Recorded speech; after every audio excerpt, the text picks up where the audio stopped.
Assalamualaikum warahmatullahi wabarakatuh. Bertemu lagi dengan Ustazah di kelas geografi. Di video kali ini Ustazah akan menjelaskan tentang bab baru ya, yaitu analisis jaringan transportasi dan tata guna lahan menggunakan peta, PJ, dan SIG. Di video kali ini Ustazah akan membahas tentang manfaat peta, PJ, dan SIG dalam kehidupan sehari-hari. Kemudian kita akan mereview peta, PJ, dan SIG. Lalu kita akan belajar tentang pengolahan data SIG dan analisis spasial. Oke, yang pertama, manfaat peta, PJ, dan SIG. Nah, kita sebenarnya seringkali ya sudah menggunakan aplikasi peta, PJ, dan SIG dan kita manfaatkan dalam kehidupan kita sehari-hari. Contohnya nih, waktu kalian dulu mau daftar ke SMIT, bagi yang belum tahu pasti kan akan mencari tahu ya lokasinya SMIT itu di mana sih gitu ya. Buka HP lalu buka aplikasi Google Maps biasanya ya, atau aplikasi peta yang lain. Kemudian ketik SMA IT Nur Hidayah. Nah, ada nih, ada Gedung Timur, Gedung Barat ya, kita ke Gedung Barat. Nah, di peta langsung ditunjukkan mana lokasinya SMA IT Nur Hidayah itu di mana. Oh, ini dia di sini gitu ya.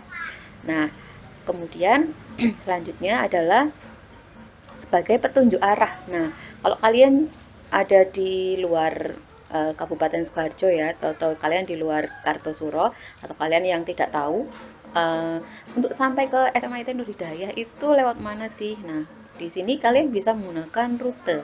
Jadi fungsi yang kedua atau manfaat yang kedua adalah sebagai petunjuk arah. Jadi kalau sudah tahu lokasi, kemudian sebagai penunjuk arah kemana sih sebenarnya kalau mau ke SMA Ibnu Hidayah itu lewat mana, utara, selatan, barat, timur. Nah, nanti nih arahnya sudah kelihatan. Oh, jalannya ke sini. Oh, arahnya ke sini. Kalau mau ke sini, arahnya ke sini. Atau kalau misalnya kalian mau apa namanya, mencari lokasi tertentu, bisa langsung pakai Google Maps ini.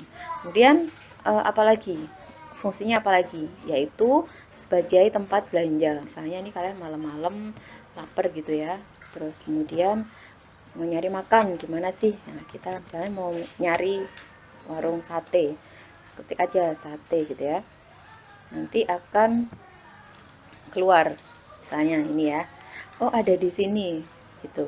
Terus kalau misalnya biasanya kan nyari tempat yang terdekat gitu ya, cari aja yang dekat dengan sini ada nggak sih tempat atau orang jualan sate gitu. Oh ada, di mana, klik aja gitu.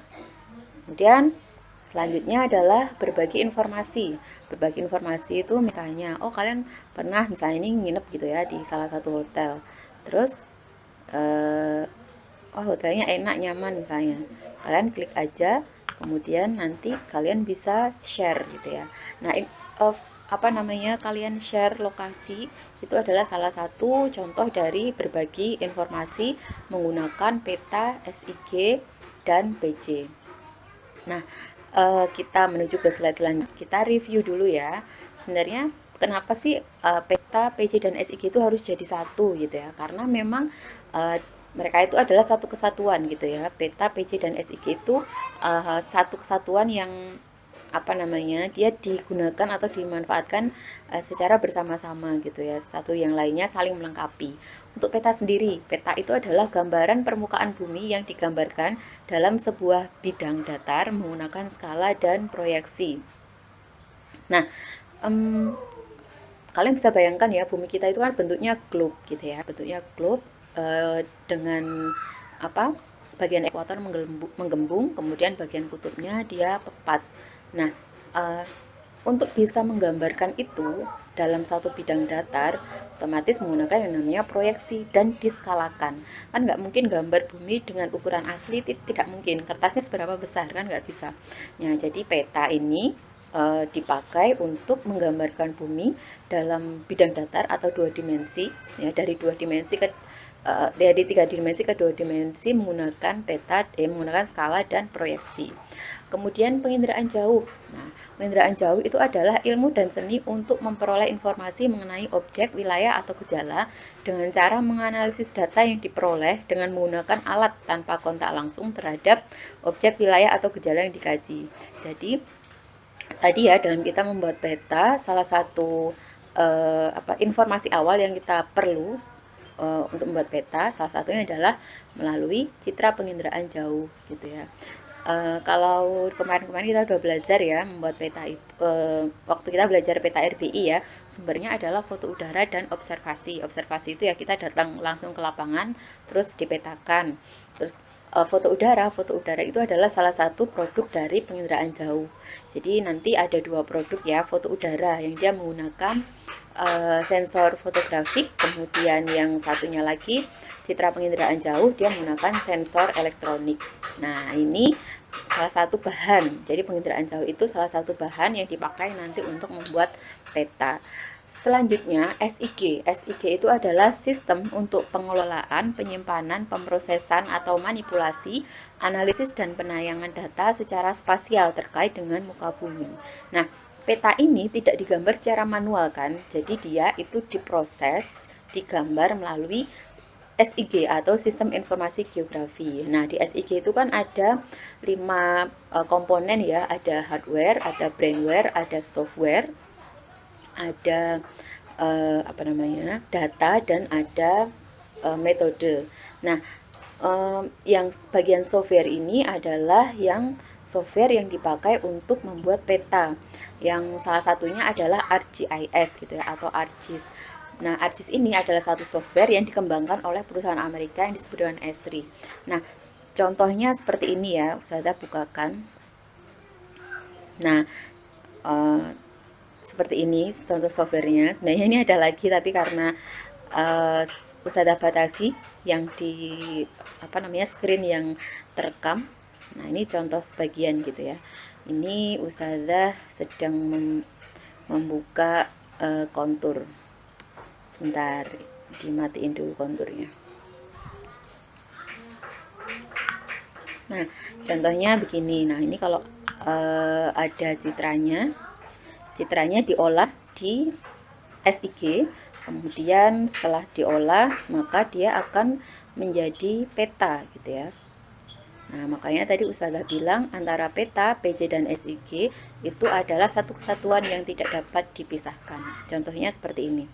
Nah, ini data SIG-nya, kemudian nanti diolah ya, dipisah-pisah, datanya di digitasi, kemudian jadi datanya diolah menggunakan analisis SIG, nanti keluarannya akan menjadi peta ya, di layout seperti peta dan nanti akan keluar sebagai produk peta. Nah, contohnya seperti ini.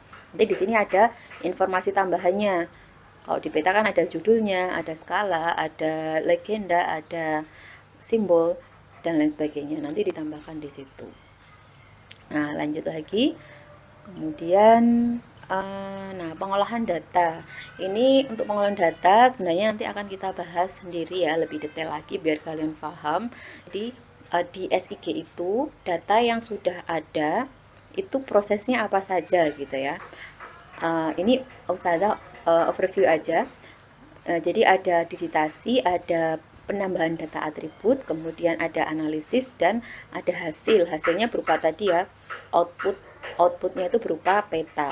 Nah, kemudian untuk analisis, sebenarnya apa saja sih analisis yang ada di SIG? Analisis yang ada di SIG itu ada banyak sebenarnya ya, cuman ini Ustazah tampilkan 5 yang biasanya memang keluar di ujian-ujian di SMA. Yang pertama adalah analisis klasifikasi, kemudian analisis overlay, ini yang paling terkenal ya. Kemudian analisis buffering, kemudian ada networking, dan kemudian nanti ada scoring. Scoring sendiri sebenarnya bukan analisis sih, tapi dia berupa pengolahan data menggunakan scoring atau pembobotan. Nah, untuk yang networking nanti kita akan pakai untuk analisis jaringan transportasi dan tata guna lainnya. Nanti kita bisa pakai overlay atau buffering. Itu saja video dari Ustazah. Kita akan lanjutkan di video yang lainnya. Wassalamualaikum warahmatullahi wabarakatuh.